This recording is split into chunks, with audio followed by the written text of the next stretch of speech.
मिनश्शैतानिर्रजीम बिस्मिल्लाहिर्रहमानिर्रहीम। हजरत अबू सईद राफे बिन अल-मुनी रज़ी अल्लाह ताला अन्हा बयान करते हैं कि मुझसे नबी करीम सल्लल्लाहु अलैहि वसल्लम ने फरमाया, सूरह फातिहा कुरान मजीद की सबसे अजीम सूरह है, यही सबील मसानी है और यही कुरान अजीम है।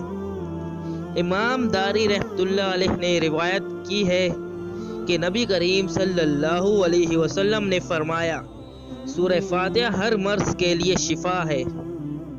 हजरत अबू सईद खदरी रज़ी अल्लाह ताला अन्हा रिवायत करते हैं कि नबी करीम सल्लल्लाहु अलैहि वसल्लम के एक सहाबी ने सांप के डसे हुए एक शख्स का इलाज सूरह फातिहा पढ़कर दम करने से किया और वो शख्स बिल्कुल तंदुरुस्त हो गया।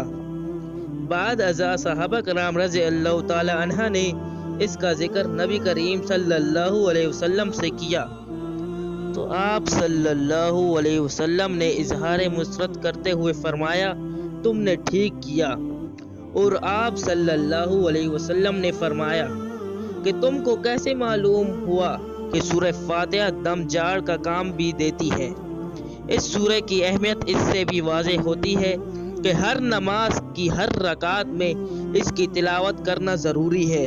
नबी करीम सल्लल्लाहु अलैहि वसल्लम ने फरमाया, जिसने नमाज में सूरह फातिहा नहीं पढ़ी इसकी नमाज नहीं हुई।